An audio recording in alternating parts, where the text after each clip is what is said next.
Mon histoire commence bien. 2 parents chrétiens, un frère, une sœur, une petite famille chrétienne qui vit sa vie chrétienne, qui va à l'église tous les dimanches. Alors, Jésus est mon ami et Jésus est mort pour moi, Jésus m'a sauvée. Ce sont des phrases que je connais depuis que je suis toute petite. Puis tout bascule pendant mon adolescence, tandis que mes parents divorcent. Et là, je reçois une claque. Je me demande comment des parents chrétiens de base peuvent divorcer. Je ne comprends pas. Mon père, de qui j'étais très proche, part de la maison. Et là, c'est le vide en moi. Et ce vide est fini par être remplacé par de la rage.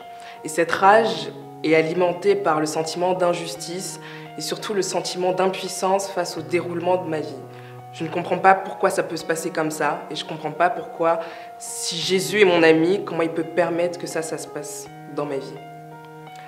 Et ce qui était drôle, c'est que plus j'enrageais contre Dieu et plus je lui parlais, plus je me plaignais et plus je lui faisais des reproches. Mais en même temps, plus je lui demandais pourquoi j'existais, plus je lui demandais quel était le but de ma vie et je lui demandais de faire en sorte que s'il m'avait laissé vivre, de me montrer le but en fait. Donc du coup, j'avais cette rage contre Dieu, mais je cherchais quand même ce que Dieu voulait que je fasse de ma vie.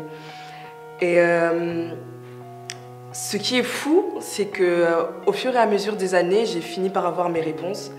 C'est-à-dire que quand je regardais ma vie, je continuais quand même à aller à l'église, même si j'avais une rage contre Dieu. Mais je me suis engagée à la louange, parce que ma sœur m'y a poussée. Je me suis engagée auprès des enfants, auprès des scouts, parce que j'aimais ça.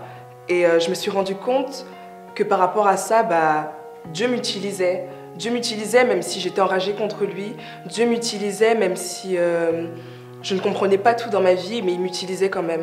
Et je me suis rendu compte qu'au fur et à mesure des années, j'avais changé d'avis. Je me disais que la vie valait la peine d'être vécue parce que par rapport à l'animation, je voyais que je pouvais apporter des choses à des jeunes qui vivaient dans des situations familiales déplorables, venaient me voir et me disaient à la fin merci d'avoir parlé avec moi, je me sens mieux. Et moi, je ne comprenais pas parce que j'étais dans une situation bizarre où je ne m'entendais pas bien avec Dieu, mais je les aidais quand même.